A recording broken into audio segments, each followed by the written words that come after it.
성취가 이루어지려면 긍정적인 마음으로 기도를 하고 긍정적인 마음으로 세상을 바라봐야 됩니다. 거기에 관한 이야기를 한 가지 하겠는데, 스님이 항상 사주팔자 생년월일 따라서요. 생년월일. 사주팔자는 타고났어도 이건 바꿀 수 없잖아요. 생일을 어떻게 바꿔요? 못 바꾸지 않습니까? 사주팔자 생일, 태어난 시, 태어난 연도는 못 바꿔도 내가 운명은 바꿀 수가 있다고 말씀을 드렸습니다. 쌤에 맞습니까? 근데 어느 기자가 이 사람들을 연구했는데 쌍둥이인데 똑같은 연, 월, 일, 시, 쌍둥이는 몇 분 간격으로 태어나지 않습니까? 둘 다 아들인데 쌍둥이 형제인데 연, 월, 일, 시 같아요. 생일이.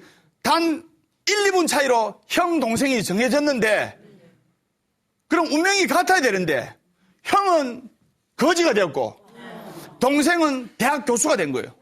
그것도 유명한 대학에. 유명한 대학이 대학 교수가 된 겁니다.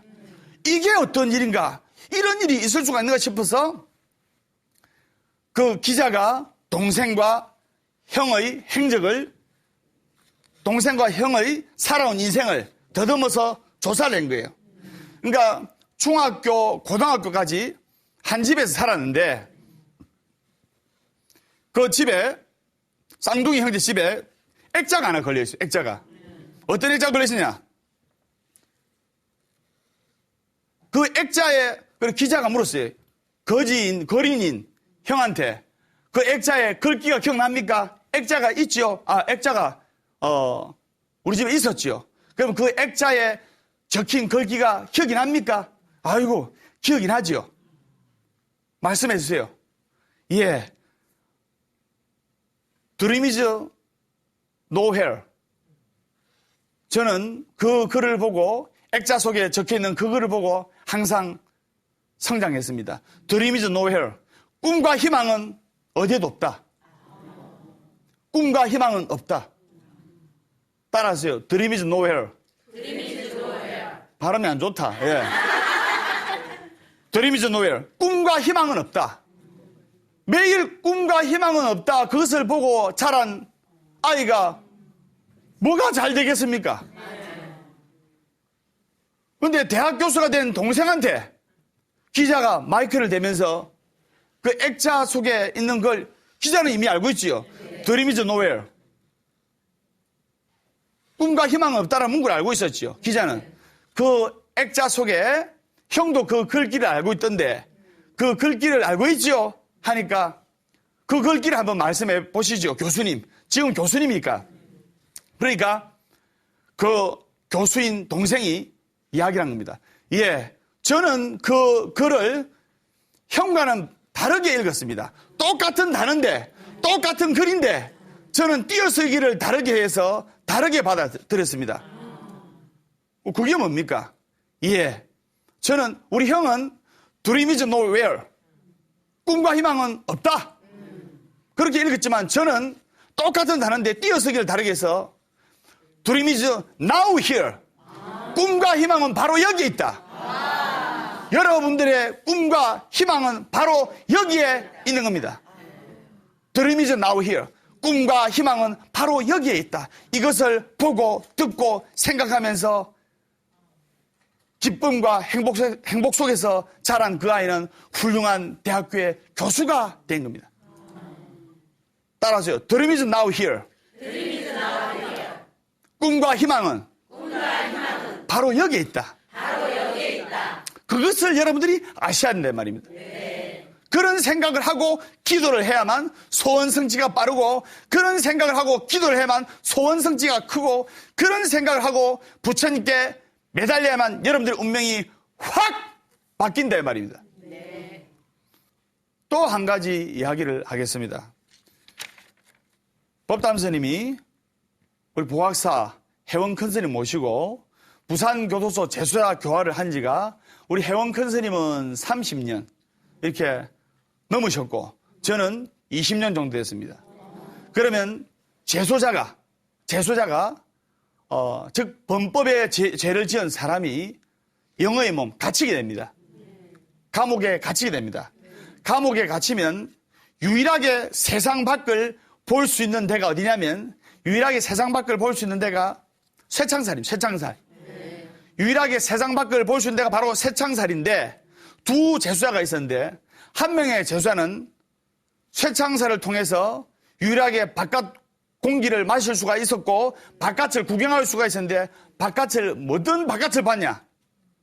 쇠창살을 통해서 밤하늘의 별을 봤어요.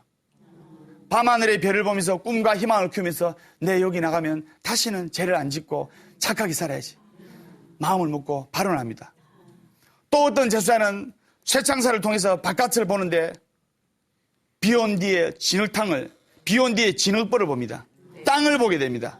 아까 한 재수자는 하늘을 보고 아까 한 재수자는 비온 뒤에 진흙벌을 봅니다. 이 안 좋은 세상. 재수가 없어 내가 잡혔다. 나가면 안 보자.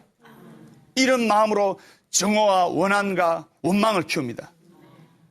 밤하늘의 별을 보고 꿈을 키운 재수자는 나와서 새 삶을 찾고 올바른 갱생의 길을 걸어가게 됐고 진흙벌을 보고 세월을 보낸 그 재수자는 원망과 원한을 가슴에 품고 나와서 또 재범을 하고 범법을 해서 또 들어오게 된 겁니다.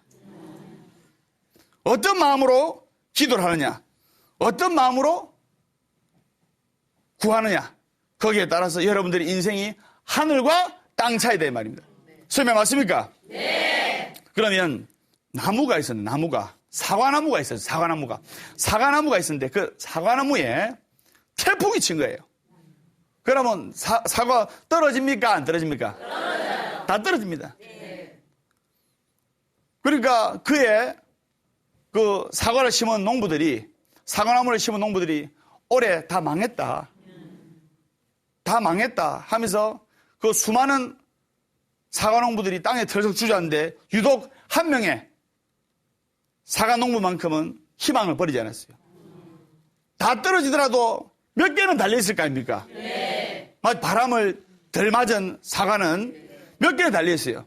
그 사과를 어떤 태풍과 역경에도 절대로 떨어지지 않는 사과라 해서 수험생 어머니와 수험생들은 시험에 떨어지는 것을 두려워한다 아닙니까? 네.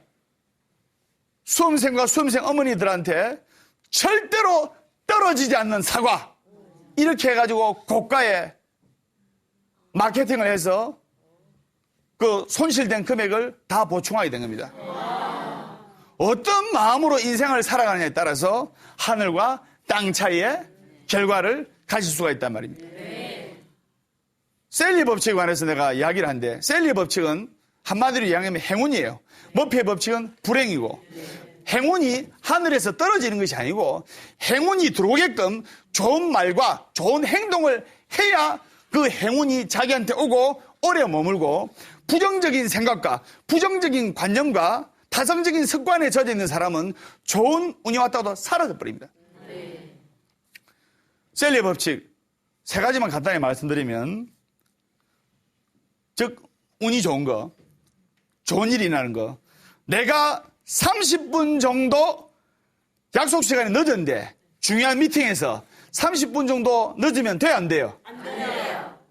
중요한 약속에서 30분 늦었는데 도착을 했는데 아이고 좋은 계약이 파기가 되겠다 걱정이 됐는데 내 상대방은 5분 후에 즉 35분 후에 나타난 거예요.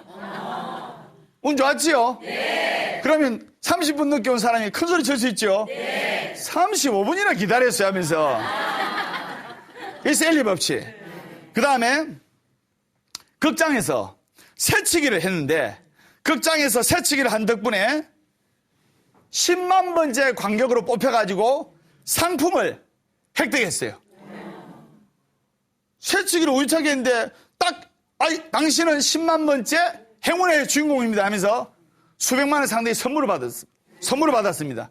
큰 행운이죠? 그게 셀리 법칙. 긍정의 법칙이다 이 말입니다. 여러분들 기도를 하는데 나이가 많다고 이 나이에 내가 기도를 해서 못하니, 내가 60 넘었는데 이 나이에 내가 봉사를 해서 못하니, 그런 생각을 가지면 안 돼요. 60이든 70이든 80이든 다 할 수 있습니다. 그러면 연세 드신 분들 힘내라고 제가 노래 한 곡을 하겠습니다. 박수 쳐주세요. 야야야 내 나이가 어때서 기도에 나이가 있나요?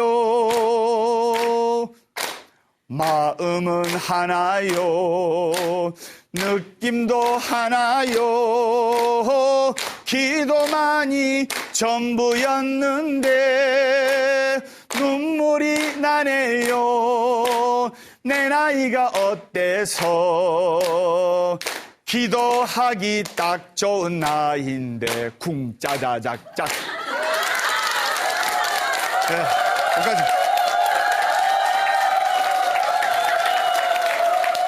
노래만 부르면 좋아요. 그래서 나이에 상관없이 기도하고, 어린 사람은 어리더라도 기도하고, 나이 연세 드신 분은 또 연세 드신 대로 기도하면 반드시 구하는 바가 이루어진다 이 말입니다.